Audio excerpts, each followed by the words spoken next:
So ito, yung sunod, mga kababayan. Ano yan, Ken? Dito tayo kay Robin Padilla. Nako, eto na nga mga kababayan, si Robin Padilla, alam naman po natin mga kababayan na si Robin Padilla po ang chairperson no ng media, mass media at saka ano ba tong may tawag kay Robin diyan eh.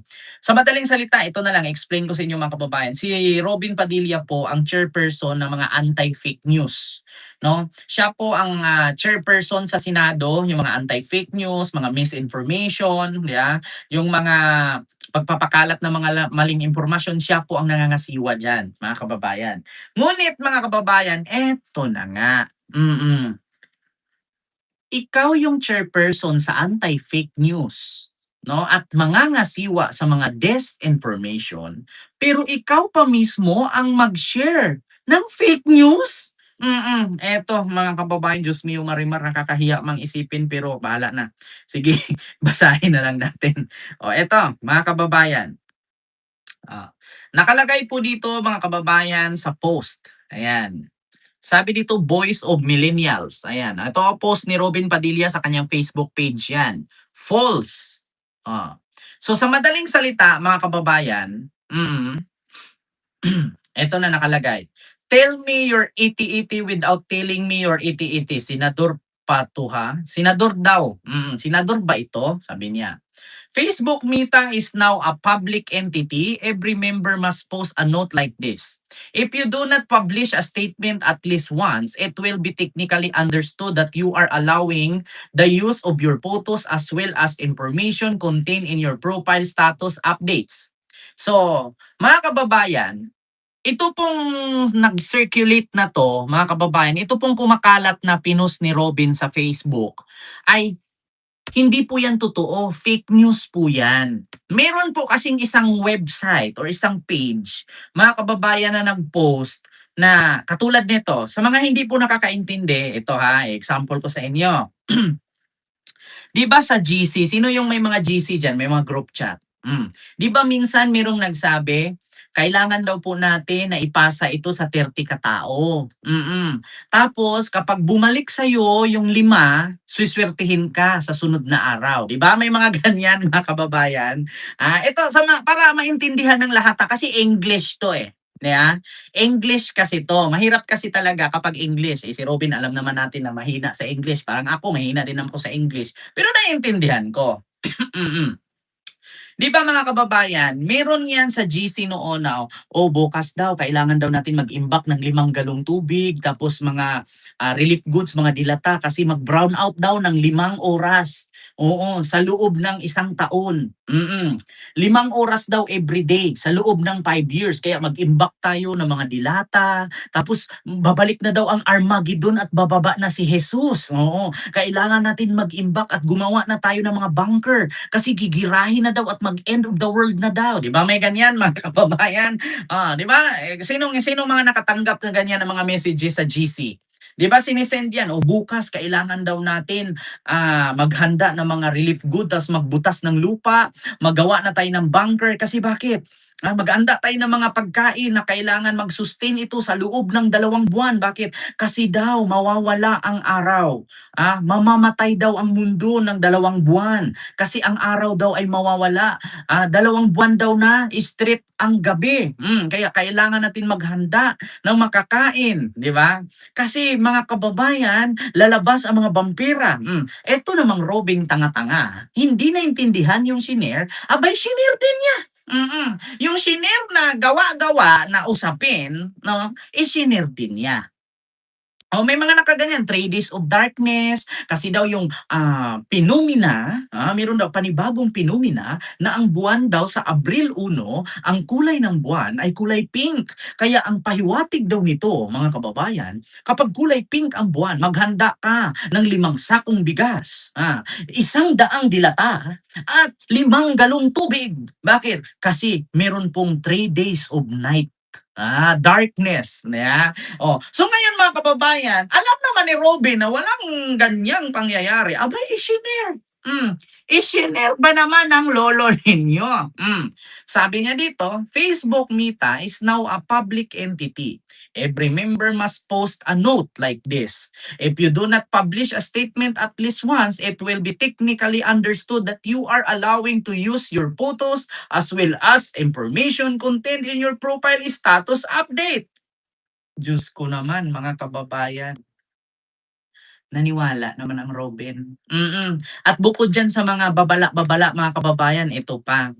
Sinong nakaranas na shinare-dan ang sabi, ito merong i-share sa'yo. Pag pinindot mo ang link, mananalo ka ng 5,000.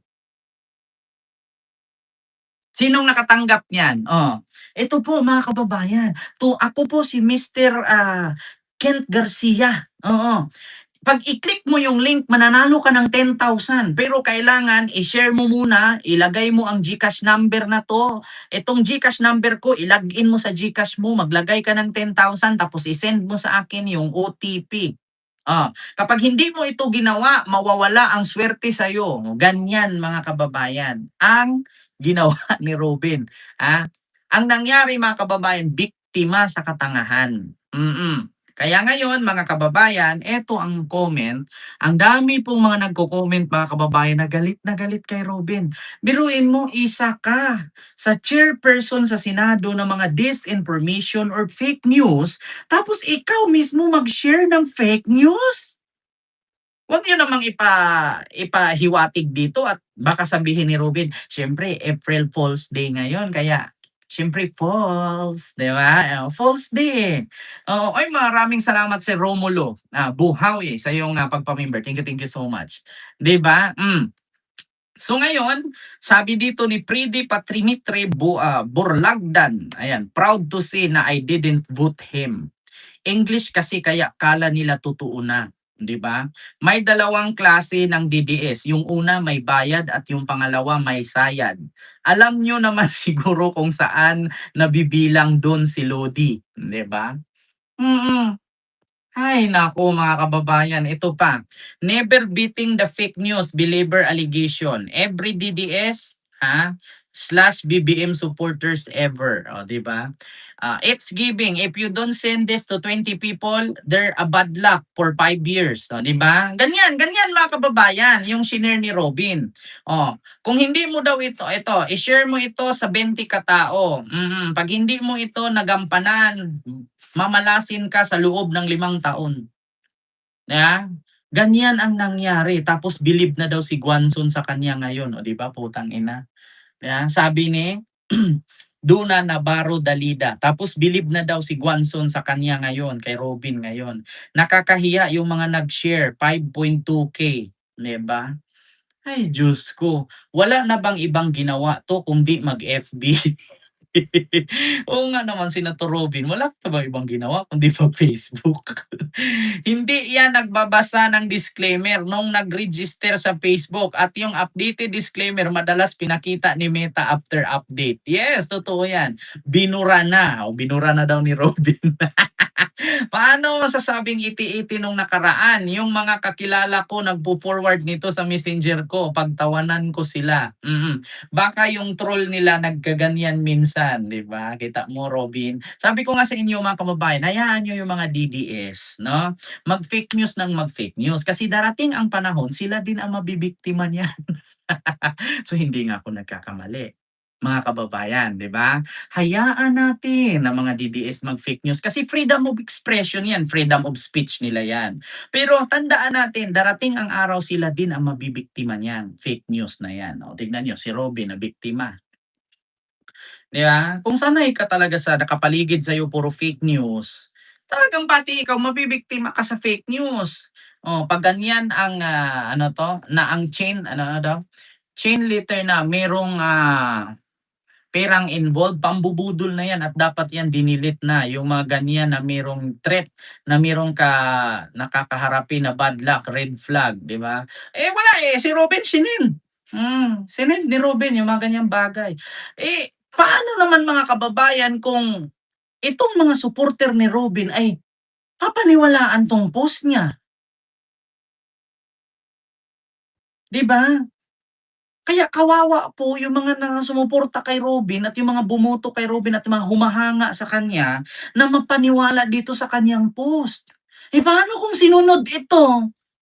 Paano kung sabi ni Robin diyan, "Eto maghanda kayo ng 5 balding tubig. Pagdating ng 12:00 ng gabi, inumin ninyo lahat. 'Pag hindi niyo ininom, didilim ang inyong kapaligiran at mamalasin ka habang buhay." 5 balding tubig inumin mo, eh, ikakamatay mo 'yan. Siyempre senador 'yang nagsabi, talagang papakinggan mo kasi bakit? Senador 'yan, eh. Paano naman yung gano'n, Senator Robin, kung sakali na nag-post ka diyan, yung ipinost mo ay, "Eto, 5 balding tubig inumin niyo. Pagdating ng 12:00 ng gabi, inumin niyo lahat, ubusin niyo kasi kung hindi niyo ubos mamalasin kayo ng sa habang buhay." Eh, di yung tanga-tangang suporter mo, yung mga bobo uto-uto nila lang, na mga DDS, iinumin nila 5 balding tubig. Eh, di daig mo pa yung nag-ano niyan, daig mo pa yung cleansing, 'di ba? Biruin mo 5 balding tubig uubusin mo, sabi ni Robin. Kasi 'pag hindi mo inubos, mamalasin ka habang buhay. Eh, siyempre maniniwala sila ngayon, senador yan nag-post, eh. Oh, gano'n 'yun mga kababayan. Kasi kung basahin natin 'tong English dito, hindi natin 'to ma-gets, eh. Pero kung sabihin natin, ito 20 katao i-share mo, 'pag hindi mo i-share mamalasin ka for 5 years, 'di ba? Yan ang ibig sabihin ng shinare ni Robin. Nagmukhang tanga, English kasi. Kaya minsan mga kababayan kapag English, itanong niyo muna sa mga kaibigan ninyo na magaling sa English. Kasi bakit? Matulad kayo kay Robin. Porket may Meta, may Facebook, ay alam niya na, hindi 'to fake news. Bakit? Kasi Meta, eh, kasi Facebook, eh. Pero hindi niya inintindi yung buong message, 'di ba? Kayong mga DDS, bago niyo paniwalaan yung mga post ng mga politician, itanong niyo muna sa mga anak ninyo. Yung mga anak ninyo siyempre kahit hindi kahit mga bobo 'yan, nakakaintindi naman minsan ng English 'yan. Anong gamit ng cellphone nila? Nanonood nga ng Chinese movie, yung mga reels na alam nilang Chinese pero naintindihan nila, 'di ba? Kita niyo sinong mahilig diyan manood ng mga Chinese drama sa Facebook, yung mga putol-putol, yung reels. 'Di ba may mga gano'n, eh, katulad nito, katulad nitong pinapanood ko mga kababayan na puwede mo pang makikita ka pa, may piso pa. Katulad nito, ayan, ayan, 'yan kita niyo, tingnan. Ayan, mga Chinese movie. Ah, 'Di ba? Sino yung mga mahilig manood ng mga ganiyang ano, oh, kahit 'di ba Chinese, naiintindihan? Kaya naku, oo. Ito kasing pinapanood ko mga kababayan, puwede mo siyang i-withdraw. Kasi the more na maiipon mo yung 30,000 diamonds, magiging piso yun. Ito kasi mga kababayan, ito, ayan. Meron kasi ako dito, ayan, puwede ko nang i-withdraw, habang nanonood ako makaka-withdraw na ako ng, ayan, ₱24, 'di ba? Hmm. 'Di ba, yung mga CEO, yung mga dating tinapon sa bukid, yung pinaampon, tapos anak pala ng mayaman. 'Di ba? Gano'n 'yon mga kababayan, Hala saan 'yan. Chinese ano po 'yan mga kababayan, Chinese movie, yung, kilala niyo si Linda Walker? Hindi hindi siya sa Facebook, sa mismong app siya na di-download. May 200 ako diyan Kento, 'di ba? Ma-withdraw 'yan sa ano, sa GCash. Pero ingat-ingat, kasi pagka nagkamali, naku, sa Dailymotion 'yun, legit yung Dailymotion talaga. So 'yun mga kababayan, 'yun po yung ating mga reaksyon kaya ay naku, iwas-iwasan niyo yung mga ganyang mga shine-share-share lalong-lalo na katulad kay Robin shinare niya na ganito, ganyan-ganyan daw tapos fake news pala. Ay naku, nakakahiya. Number 1 senator tapos na number 1 din sa fake news. Ay Diyos ko, nakakahiya, Ay ambot na lang. Hmm. So, yun lang po, mga kababayan, yung ating reaksyon sa mga oras na ito.